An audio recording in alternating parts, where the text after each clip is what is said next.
Hey guys, hope you're doing well and having a good week. Wanted to give a little bit of an update on kind of how we're continuing to try and handle the return to normal. There are a lot of challenges here, some of which are foreseen, some unforeseen. And so one of the things that has been happening is that as more and more folks become comfortable coming and joining us in person for worship, that number grows. And so I talked to one friend that I hadn't seen, and he said, yeah, I come early, get a seat, keep my distance, and then people come sit down next to me. Kind of puts me in an awkward position. I don't want to say, hey, get out of here.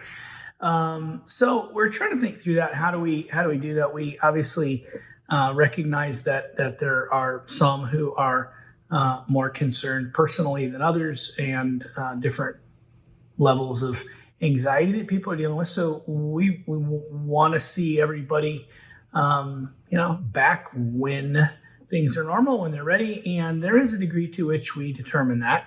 But you know your situation. So rather than create mandates or these sorts of things, we trust you to make your own decisions. A couple of things we are doing though. One, again, want to remind you that if you'd like to be in person and you're concerned for the number of people, and that maybe you're not able to space out like you would like, keep space between you and the people around you. First of all, want to encourage you to consider the 9:00 service. Much more room in the 9:00 service. It is far and away less crowded than the 10:30. So any portion of those of you that are coming at 10:30 that are able to adjust your schedules to say, you know what, I'll just come at 9, and guarantee you'll have plenty of room.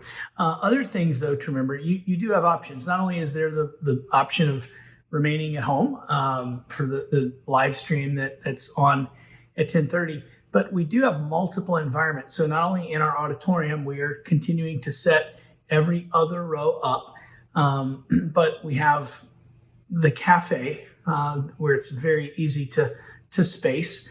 Also, we have outdoor seating under the patio right outside the cafe, and both of those have the service on a large screen. You're there, you're able to see people, but also keep your distance and whatever feels safe to you.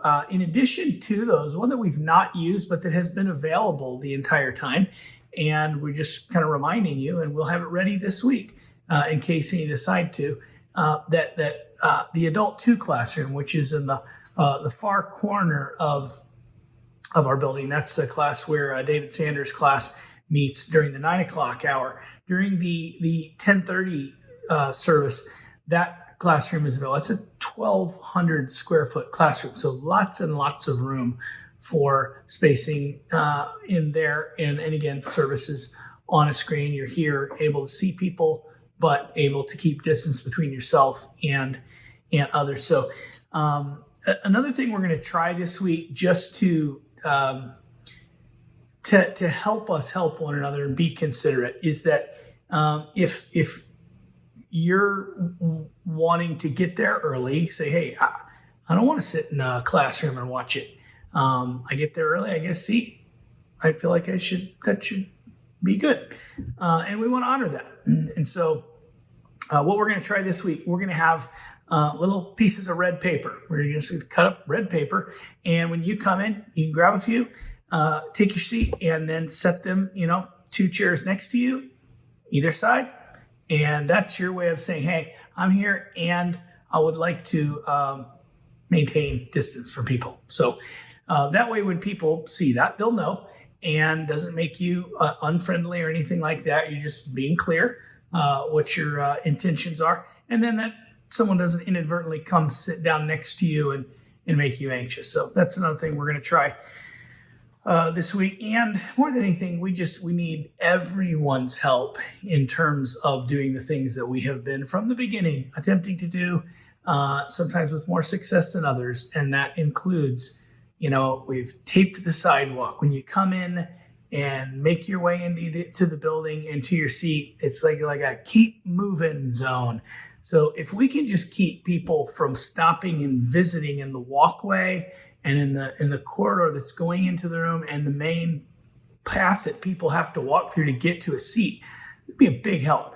And so if you're one of those people that like, I'm over this thing, and hey, I feel you.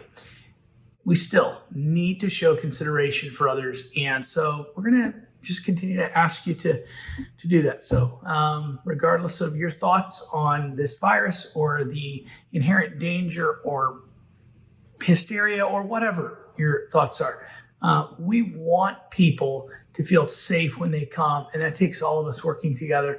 And that is an expression of love and concern for others. So hope you'll join us if you feel comfortable, and help us keep other people safe and feeling comfortable. So one other thing, just to mention real quickly, on the 18th, we've got a connection lunch, and love to have you join us for that if you've been visiting and wanting to kind of find out more about the church. That's where we talk about who we are, what we believe, how we do things, what membership means at Covenant, and great opportunity again just to enjoy lunch together, fellowship, get to know some other people, and let us get to know you. So we hope you'll join us for that, and you can just call the church to RSVP. The number is 283-8306, and yeah, we're looking forward to it. We've been blessed with a lot of new families and a lot of folks that we're excited to get to know and plug into the church family. So again, there's no assumed commitment for coming. It's a come and see, check it out, and have opportunity to ask questions and begin that discussion. All right. Love you guys. Hope you have a great rest of the week, and we look forward to seeing you on Sunday. Thanks. God bless.